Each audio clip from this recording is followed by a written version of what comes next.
Capítulo 32. Los combates de Celaya. Estado que guardaban los grupos contendientes. Vamos a dar una idea. La situación del grupo constitucionalista que encabezaba don Venustiano Carranza era en extremo delicada en los últimos días del mes de marzo de 1915. El expresado señor Carranza tenía su gobierno en Veracruz apoyado por las fuerzas que venían operando en esa entidad al mando de los generales Gabriel Gavira, Cándido Aguilar, Heriberto Jara y otros muchos por los cantones de Orizaba, Córdoba, Jalapa y a lo largo de la costa del Golfo. Por el rumbo de Tampico se encontraban las fuerzas de la División del Noreste, mandadas por el general Pablo González, las que estaban librando los combates de El Ébano, según lo diremos después. Los puertos de Laredo y Matamoros también estaban en poder del carrancismo, así como el rumbo de Colima, en donde se encontraban los generales Diegues y Murguía.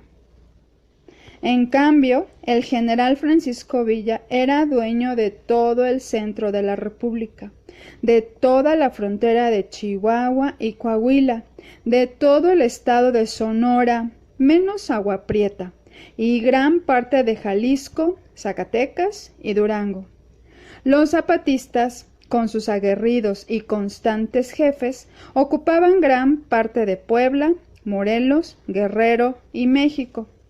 El general Álvaro Obregón se encontraba encerrado en la Ciudad de México, de la que necesitaba salir forzosamente, pues de otra manera sería cercado por todos los rumbos, tanto por los zapatistas, que más se aproximaban a los aledaños de la capital, como por el inevitable avance de los villistas.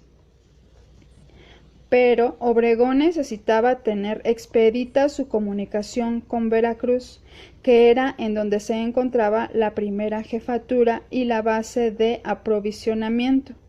Para ello, libró los combates que se hicieron indispensables para apoderarse del ramal de Tula Hidalgo a Pachuca y de ahí a Ometusco, para poder comunicarse rápidamente con el señor Carranza. Se tomaron las plazas de Tula y Pachuca, quedando la primera al mando del general veracruzano Miguel Alemán, y la segunda al de los muchos generales hidalguenses que permanecieron fieles al constitucionalismo. Avanzó Obregón hacia Querétaro y confió el mando y defensa de la plaza al general y doctor José Siurop. Extendió su radio de operaciones hasta Empalme Escobedo, por el norte, y por el sur hasta Salvatierra y Acámbaro, colocando fuertes destacamentos a fin de repeler cualquier ataque del enemigo por dichos lados. Al avanzar el general Obregón de México hacia el Bajío, se le presentaron en la estación de El Cazadero las fuerzas que habían operado en Michoacán cuando fue derrotado y herido el general Gertrudis G. Sánchez por el rumbo de Tacámbaro y San Antonio de las Huertas. Estas fuerzas estaban mandadas por los generales Joaquín Amaro, Alfredo Elizondo, Juan Espinosa y Córdoba, y entre ellas iba como artillero el hoy general de división Nazario Medina Domínguez. Me refería el general Amaro que en el primer encuentro con Obregón, éste no pudo reprimir una actitud de desconfianza, muy justificada, si se atiende a las constantes volteretas de partido que los había obligado a dar el expresado Sánchez. Venían los michoacanos después de una larga y penosa caminata, derrotados, casi harapientos, barbones, sucios, pero Obregón necesitaba hombres y no era aquella la hora oportuna para aclarar paradas sobre la anterior conducta. De la actitud de aquella tropa dependería el porvenir de ella y de sus jefes. Dispuso Obregón que se le diera ropa a aquella gente. Esa ropa fueron unos uniformes de dril rayado, igual al que usaban los presidiarios de San Juan de Ulúa. Las gentes los conocieron luego con el nombre de los Rayados de Amaro. Dispuso Obregón que formaran la avanzada y fueran al encuentro del enemigo, que avanzaba ya desde Irapuato y Salamanca sobre la ciudad de Celaya. Al general Elizondo le dispuso que se situara por el rumbo de Salvatierra, listo para repeler un ataque inesperado por aquel lugar o para acudir violentamente en auxilio de cualquier otro punto. Los primeros combates de Celaya. El 5 de abril de 1915 avanzó el general Villa con sus fuerzas para atacar en Celaya a Obregón.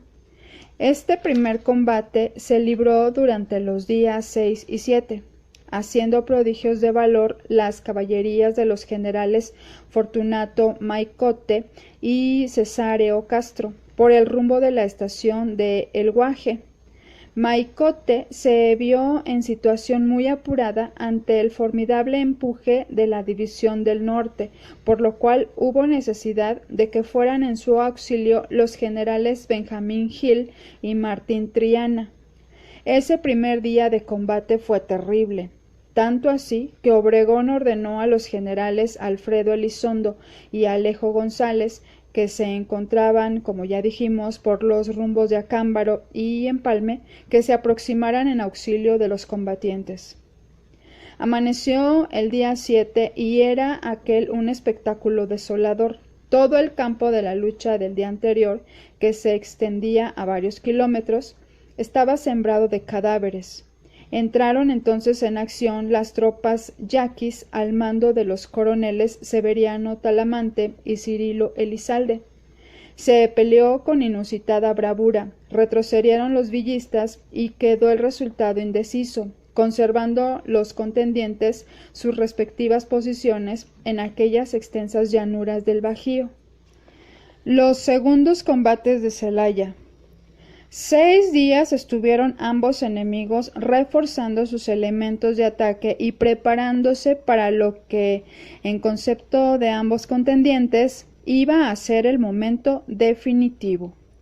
El día 13 empezaron a verse gruesas columnas de humo y grandes polvaredas por el lado de Salamanca, señal segura de que Villa se aproximaba con su potente división.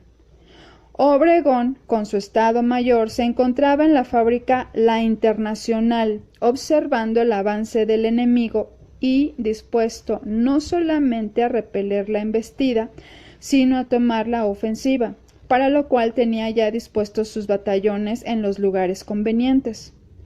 No nos detendremos a relatar, ni menos a describir los diversos episodios de esta lucha, una de las más encarnizadas y sangrientas que registra nuestra historia militar. Muchas plumas se han ocupado ya de este tema, especialmente la del general Obregón en su libro 8.000 kilómetros en campaña, en el que se encuentran las partes originales que rindió a la primera magistratura. Bástenos decir que los días 13, 14 y 15 de abril se peleó con denuedo, que se distinguieron por su valor en el campo carrancista los generales Joaquín Amaro, Juan Espinosa y Córdoba, Alejo y Porfirio González, Jesús Novoa, Fortunato Maicote, Cesáreo Castro, Norzagaray, Jaimes, Gavira y otros muchos valientes y denodados campeones de la causa que habían abrazado. El general Amaro y los Rayados combatieron con tanto valor que al terminar la lucha fueron felicitados por Obregón, en cuyo espíritu se disiparon para siempre aquellas sombras de desconfianza con que los recibió en el cazadero. Disposiciones de Obregón después de la victoria. La persecución a las fuerzas villistas se hizo avanzando de Celaya hacia el poniente, hasta llegar a Salamanca e Irapuato. Villa siguió a Silao, de ahí a León, en donde volvieron a presentar una nueva batalla con los elementos que aún le quedaban en el norte y oriente del país. Obregón y los suyos, con la moral levantada por su reciente triunfo, establecieron su cuartel general en Irapuato, gran centro geográfico y ferrocarrilero, a donde convergen las líneas férreas de México, de Guadalajara y por el norte hasta Ciudad Juárez. No tardaron en llegar a Irapuato los generales Diegues y Murguía, que habían derrotado al general Julián Medina en Jalisco. Obregón les ordenó que fueran a situarse en Romita y Silao. A Alejo González le ordenó que ocupara la ciudad de Guanajuato y a Fortunato Maicote que avanzara hasta cerca de León.